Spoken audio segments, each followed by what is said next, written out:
ప్రతి అమావాస్యకి కూడా చాలామంది భైరవ స్వామి టెంపుల్కి వెళ్తారు. ఈసారి అయితే పోలాల అమావాస్య అని చెప్పేసి వచ్చింది. చాలా మంచి రోజు అని చెప్పి చాలా రీల్స్ చూశాను, చాలామంది కూడా చెప్పారు. అందుకని చెప్పేసి మేమైతే భైరవ స్వామి టెంపుల్కి వచ్చేసాము. ఎంతమంది క్రౌడ్ ఉన్నారంటే నిజంగా మీరే చూడండి వీడియో ఎండింగ్ వరకున.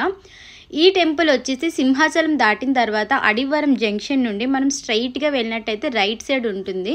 మనకి అక్కడ ఫుల్గా పెద్ద ఆర్చ్ అన్నీ కూడా ఉంటాయి. లోపలికైతే నడుచుకొని వెళ్ళాలి. కొంతమంది గవర్నమెంట్ ఎంప్లాయీస్ అయితే కారులో వెళ్తున్నారు. చూసారా, వీళ్ళందరూ కూడా జనాలే. దగ్గర మనం లోపలికి ఒక 3 కిలోమీటర్స్ నడవాలి. 2 కిలోమీటర్స్ నుండే లైన్ ఉన్నది. బట్ లైన్ అయితే ఫాస్ట్గానే అయిపోయిందిలేండి. అంటే మధ్యలో ఎవరిని కూడా దూరనివ్వలేదు. ఎవరైనా సరే లైన్ కాస్తూనే వెళ్ళాలి. సో నిజంగా ఎంతమంది జనాలు ఉన్నారంటే అంతమంది జనాలు ఉన్నారు. మేము వెళ్ళిన రోజు అయితే లక్కీగా వర్షం పడలేదు, లేదంటే చాలా బురదగా ఉంటుంది. రోడ్డు మాత్రం చాలా అంటే పెద్ద పెద్ద రాళ్ళు, వెళ్తున్న తావలని, నాగపాము, సర్పాలు, పుట్టలు ఎన్ని ఉంటాయో ఫుల్గా క్రౌడ్ ఉంటుంది. అండ్ మనకి సిగ్నల్ కూడా ఉండదన్నమాట. చూడండి లోపల ఫుల్ గ్రీనరీ, ఫ్రెష్ ఆక్సిజన్ వస్తుంది.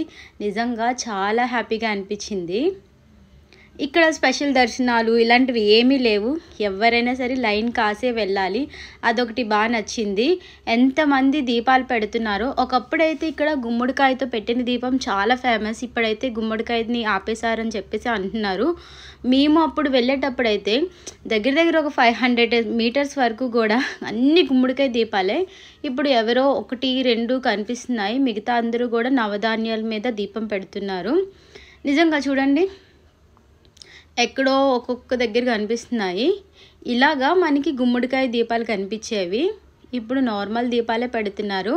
అవి కూడా మనం బయట మెయిన్ రోడ్ మీదే తీసుకోవాలి. లోపలైతే ఏమీ అమ్మరు.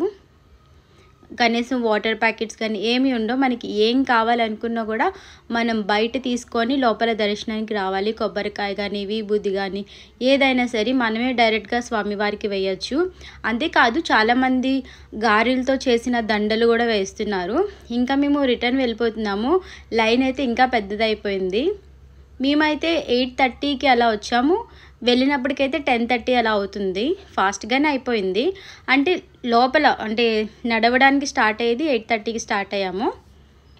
దర్శనం అయ్యి బయటికి వెళ్ళినప్పటికీ 10:30 అయింది.